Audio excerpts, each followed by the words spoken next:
Hello, this is Conrad Nunez with the MHC Healthcare podcast, where we get to know the people behind the roles here at MHC.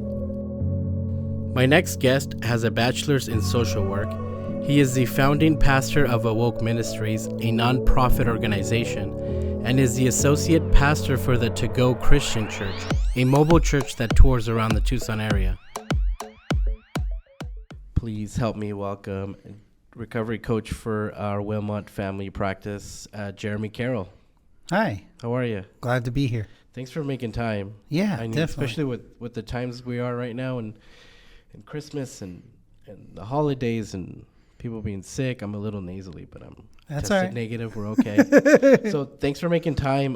This podcast really is about to get to know the individuals behind the positions here and also talk about a little bit about the position that you do. So please tell us about yourself. So like you said, my name is Jeremy Carroll, recovery coach, specifically working with the SMI population.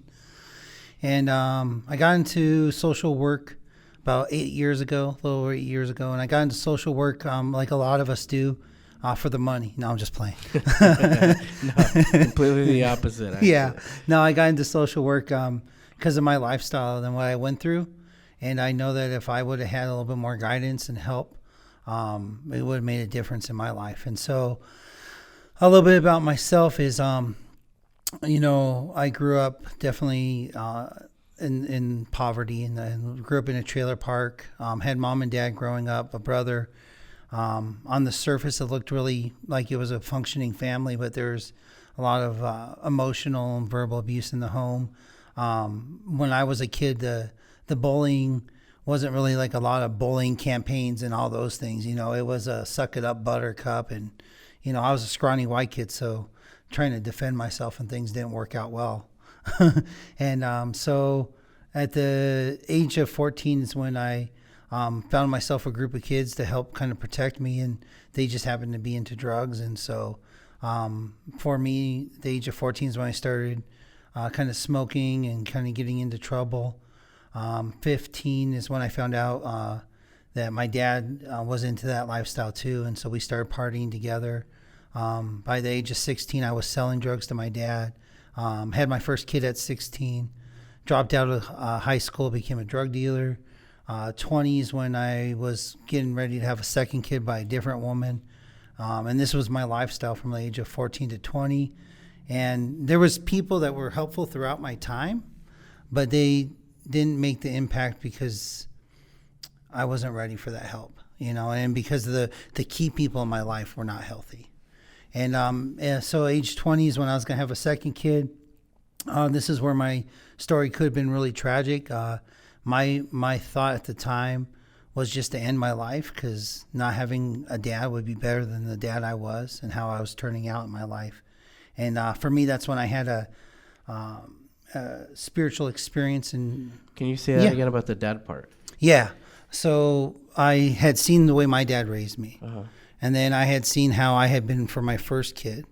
And I was a very absentee dad. And so I was getting ready to have a second dad. And so with second kid, and with having that second kid, I realized that in my mind, at least at the time, them having no dad was better than the dad that I was, or that I had been and was going to be. I saw them entering into the same lifestyle that I was in. And I figured maybe they had a better chance if I wouldn't have that influence in their life. And so I found myself in my room, was going to end my life, had a bunch of pills and alcohol. And then I had a spiritual experience, and Jesus is what came into my life at that time, turned me around, got myself started on a different journey. I was on, at the time, actually at 20, I was on full-time disability since the age of 17. I had a back disease I still have today. So it was full-time disability, drug addict, not going anywhere. Spiritual experience comes in, starts to change my life. I meet a woman, and she's on her spiritual journey with Jesus. We get married a year after meeting each other. We have a kid together, and then this whole time I'm on disability full time, and then wasn't really going anywhere, just felt stuck. And then one day my wife woke up from a dream, And she had this dream that I was a social worker, and I was on a stage helping teach others through the lessons I had learned. And that's all it took for me was I went back to school. I was the first one in my family to graduate college. I graduated with a high GPA, 3.4. So a lot of firsts in my lives after that. And so for me, it was my wife, along with my spiritual experience, but my wife was that person that really interjected my life to start to make me feel like and understand that there was more. And so I went back to school, became a social worker. I started off working with teenagers. And then just recently, a little over 2 years ago, I switched to working with adults. So you were a job coach at the at our WAP program, at the WAP program, yeah, right. So I entered into MHC because I had worked with other clients, kids, and families that were come through the MHC, and they really had a positive impact, and they had a really positive experience at MHC. Getting to speak to some of the case managers and people that worked for MHC. The integrated healthcare was a really big part for me. And so that holistic care. And so when I was ready to transition into working with adults, that's when I reached out with MHC and got my foot in the door, starting with a job coach, work adjustment training program, helping adults transition from whatever part of life they're in into getting back into work and looking into a full-time career. No, and I met you when you were a job coach, and I remember we would have this conversation when we were transitioning to this recovery coach about like how you came in and you were like kind of guiding, right, the employees at the Copper Cafe, and then you kind of like adopted into this new position, which was like couldn't have been better transition for you here at MHC. So it's just funny to see you kind of how settled in now. You've been a recovery coach for how long now? Since February. Okay, so almost a year. Yeah. And how's that been now? Like, tell us a little bit more about the recovery coach position. Yeah. So it was interesting. Recovery coach, I thought was basically, just a case manager. And I thought the role of a case manager was just to plug people into resources. And so I was kind of hesitant. I'm like, I don't want to just plug people into resources. I want to be able to meet them where they're at. And really, that's been my, really what gets me up in the morning. And really, it's a career, not a job, is that I get to help people and meet them where they're at and be a part of their story through their process. And so, and it just seemed like the recovery coach, I got to start to talk to some of them and hear a little bit more about what they're doing when I was working as a job coach. Coming over to the Wilmot Center was also closer to home, so that was helpful, not having that 45-minute drive. But I think I'm really big on intentionality and understanding wording. And so when I look at a case manager, to me, that's somebody that's managing a case. And so if you're just managing someone's case, it's just another person coming through the door. But a recovery coach, I like that wording because we're all in recovery at some point in our life. And I get to tell members when they're coming in, well, I'm not in recovery. I'm like, well, you might not be recovering from drugs or alcohol, but you're here for something that's going on in your life, whether it's you need housing, whether it's you're looking for maybe a psych eval, some medication. There's something going on that you're here for a reason, whether it's because you want to be or not. And so recovery coaches get to be a part of meeting them where they're at in their recovery and in being a coach, coaching them along through that process. I think the fact that I'm not fully comfortable talking about like how people that haven't experienced it aren't as influential as somebody who has, but in speaking in your case, you going through so much just makes you just a little bit more, you can relate more. Yeah. Right? Yeah. It's one thing to have a book knowledge, and you can have a lot of book knowledge and really be able to help someone with the intellectual aspect. But the empathetic piece, that piece right. of meeting them where they're at and hearing their story, and then even being able to relate by saying, let me share a little bit of my story. Right. Let me share a little bit of, I may not know exactly what you're going through, but I have a concept of this idea, and it's not a shock value when you share these things because I've been through, or at least I've been around others that have, had kids at teenagers and been through the whole overdosing and losing friends and just that whole mental health aspect. And so I think if you can get someone, and I think a lot of people in social work you'll find have both. Right. They have the book knowledge, and they went through the book knowledge because they wanted to get to a point of getting back to helping those that have been through similar stories, or maybe they've had family that have been through similar things that they have. But I think, like you said, I think the fact that you have empathy, which is the ability to understand and share the feelings of one another, Yeah. I think it's huge, because it's so easy to like open a book and be like, well, we're going to Right. just diagnose you and then Yeah. that's it. But the fact that you can relate is huge. Yeah. It's monumental, because you might not know exactly what they went through, but if they can kind of find some relativity, is that how you say? Is that a word? Yeah. Yeah. A way to relate. Yeah, just a way to relate. Yeah. I think. Now, here's my devil's advocate. Now, being in the position where, like, they have to change, but they have to do it on their own. Like, you've been on both sides of that. But how is it now, like, wanting so bad for somebody to change, but they have to do it on their own? Like, how does that feel? I mean, knowing that you've been on both sides, right? So I think a key part is meeting them where they're at. And so what I mean by that, like, and I'll break it down, not to get too technical, but one of the big things we use is motivational interviewing. Motivational interviewing is taking a type of way of a conversation to help them see what their goals are. So they may come in and they have anxiety and they may be drinking alcohol. They may not be ready to work on the alcohol part, so then we're not going to address that. That's not going to be our concern. Their concerns are anxiety. So what goals do they have to work on that anxiety? What are the barriers to working on their anxiety? And then how can we help them work through that process? And what we've, I'll share a couple little testimony with that. So we had a lady that came in I was working with, and she came in simply to get a gastro surgery.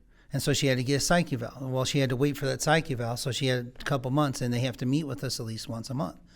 And so I said, hey, you're going to work on this gastro. When you get this, you're going to have to make some life changes.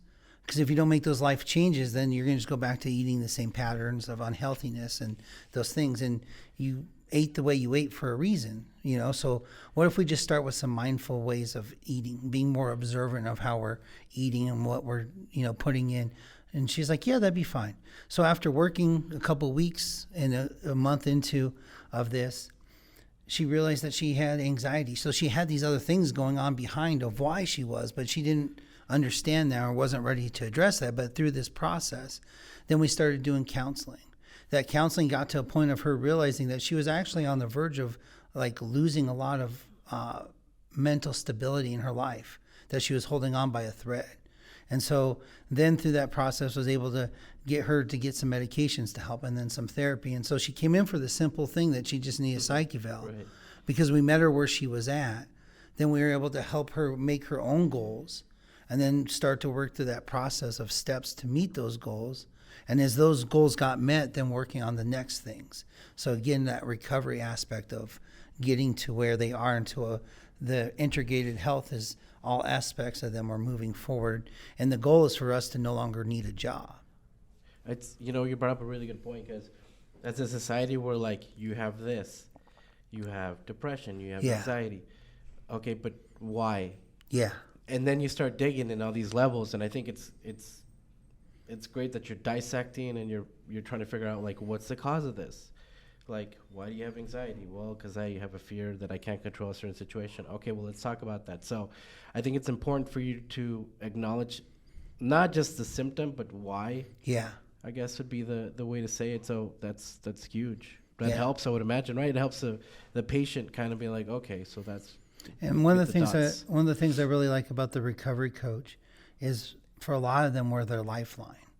What I mean by that is they may need housing, but there's a process to get into housing. They may need therapy, but there's a process to get into therapy. There's a process for psych. So while they're waiting for resources, which can be anywhere from weeks to months, they still have these things going on in their life that haven't stopped. And they don't stop. And there's always more need than there are resources. Absolutely, yeah. And so while they're going through that process, we get to check in with them and help them just make it from point A to point B. And sometimes that means that we stay on the journey for a long time. And sometimes it's us staying in there just long enough to get to where they need to be. And so that's one of the things I've really come to enjoy about being a recovery coach is that for a lot of them, we're meeting them in the midst of their hardships and getting to be just a person that is walking that journey without judgment. I think a lot of times that they feel if they have people in their life like their parents, loved ones, there's judgment that comes with that. With the love. With the love. Yeah. Right. So to have someone that's non-judgmental, to hear them, to voice back to them what they're feeling, and to validate that, and without saying, well, you need to do it this way. It's like, cool, you're not ready to do this, and we're going to work on this, and we're going to just get you where you're trying to get. Wow. Yeah. I think that's also important, because not only do they feel accepted and maybe loved, you tend to open up more, right? Yeah. Because you're not going to be super open in front of family, especially if they're kind of like, well, you shouldn't be doing this, and you should, instead of being like, so how can we help? And then you open up, right? You get more. I would assume that process and that approach helps out a lot more than any other approach. Yeah. And sometimes they think they're wanting to work on stuff, and then they realize when they hear their own voice, they're not. So cool. We're going to wait until they come back around and they're ready. Sometimes we'll get, we have all sorts of people coming through for all sorts of reasons. Sometimes they're here because they start with needing domestic violence. So they're court-ordered to be here. But through the domestic violence process and having a recovery coach to be able to vent to be able to express their frustrations with, they get validated. And, sometimes when they're done, and they go back and hopefully they use the tools. Some of them are like, hey, I need therapy. This was court ordered. I started this process because I had to be. But now that I've gone through this and I've felt that it's more than just I had to be, but because there's tools that are helpful, then they continue their journey. And I think that's I would assume that's the purpose of just the government, not just, we'll go take these. It's kind of, maybe you do need them, or maybe they will become helpful, right? Like, yeah. I would assume that's the government's approach to right. court order, yeah. Therapy and counseling, right? It's like, well, maybe this might help. It's not just like, this is a punishment. Yeah. Yeah. Go do this because it's like community service. Right. You're giving back to the community because you did damage. We're hoping you actually gain the tools and open up. And sometimes it takes people 3-4 times coming through the same classes before it starts to sink in those messages. So kind of like we talked about earlier, a person has to be ready and wanting to make changes in their life. There has to be a buy-in for them to want to make this shift, right. change. And so, again, it's not judging that process. It's just we're here to help you as much as you are allowing us to be on that journey with you. That's interesting, because personally, I'm in a place where, well, how's therapy going to help me? Is really talking about it going to help me get over these traumas and these anxieties and things like that? And everybody I talk to is like, yeah. And I'm like, well, I haven't fully got to it, but at least I'm kind of understanding that, well, maybe talking about it is better than not talking about it, or using other ways, other outlets to deal with.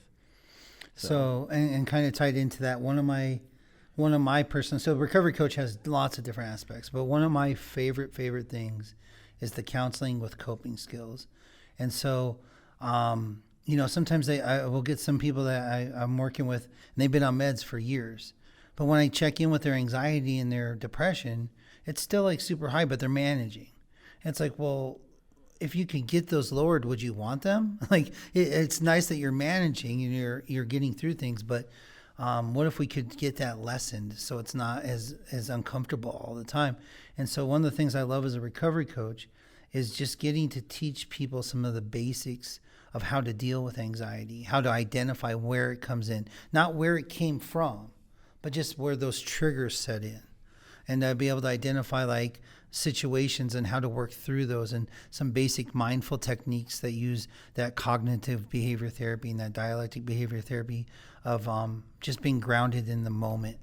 And so just being able to give them those simple tools a lot of times, is by the time they get to therapy, they can actually work through therapy using those same coping skills to get through it in a healthier way. So I'm going to ask you a question you probably won't have an answer to, but I mean, with the pandemic and with everything going on and the demand for behavioral health, and there's just not enough help, what is, other than praying for it, what's the answer for all this? Like, what can we do as a society to get better? Because I know there's wait lists to see a therapist. Yeah. And those issues they don't go and we'll address those issues in January when my next appointment. No, they're there with you constantly. So like what can we do? So what do you think we should do? One of the things I think, and it looks small, but when you look at the bigger picture, I think it's big and it takes time and it's a process. But I think if each individual actually recovers in their life and gets to a healthy place and then can use their testimony to help those around them, then you don't need recovery coaches as much, because you now have healthy people being able to process and handle their stuff. And so a way to kind of look at it as a heart change, right? They're able to process their trauma. They're able to process life as it comes through, but handle it in a healthy way. And if they have coping skills and a support system, and they've learned to build these things around them, then when they meet these other people that are going through that same thing, it's no longer, well, you need to go to this place or that place. It's, come on this journey with me. Let me share with you how I got through it. So if you see that one person changes and then they can change 2 people and those 2 people change 3 people, then we're going to be able to see that people are making better choices, not having to turn to drug as much, not turning to violence. And then, I don't know how far that goes, but I think that's one way we could look at starting to make some changes, is just by ourselves first being changed and then extending that and offering it to help others. Well, it goes back to if you want to see yourself in 5 years, look at your friends. It's just about that inner circle and who you surround yourself with. So what you're saying is everybody would be a recovery coach around you, and then you wouldn't need it. Right. That's a good answer. Yeah. It's yeah, that makes sense. Just use the things that you're learning, the things that are helping you get better. And once you start making those, right? Because if I think back to when I was a drug addict, well, I offered drugs to everybody. Why? Because that was my solution of what was working in my life. So if I'm around that and that's my solution, then that's what I'm going to offer others. If I'm around violence and violence is part of my life, that's what I'm going to extend to others. So if I can start by the inner healing and working through myself being healed and being in a better place, then I can start to put those healthier people around me and start to extend that and shift that kind of viewpoint. Yeah, that's a lot. You've given me a lot. That's a lot to unload. I have so many more other questions. But I think the first step is accepting, like you said earlier, I did this in my 20s. I did this, and knowing that you did it, knowing that it probably wasn't the best thing. Maybe you were at a disadvantage growing up. A lot of people are, and they don't understand that they're probably more harder on themselves. Why am I this way? Well, maybe you just were put in that situation, and that's just the way it is. So for a lot of people, it is harder to accept, but I think you sharing means a lot. I mean, I think you're in a great place. I think MHC is lucky to have somebody who's unfortunately been through all that, but can also relate to a lot of our patients out there. Thanks. Yeah. So I thank you, unfortunately, that you've been through that, but you turned around. Yeah. You got your calling, and you're here to serve, and I can't thank you enough for doing that. Really challenged me to be the best me I can be. I think sometimes we don't notice our potential, but someone else does, and they discover it, and I think that's what Melissa did. I think, we do we do overthink, because you're right. I mean, who knows? Maybe you never would have, gotten that true calling, because you did get a calling, and then you got a second calling, right? Yeah. She was the social work, you need to give this out calling, and I think that was a critical part in your life. Huge. Wow. Yeah. So thanks for being on, Jeremy. I hope you continue your success, and I hope to have you back on soon. Thank you so much, Connor. Have a good one. All right. Thank you to our guest, Jeremy Carroll. For more information on our behavioral health services, please visit our website at mhchealthcare.org or call us at 520-682-1091.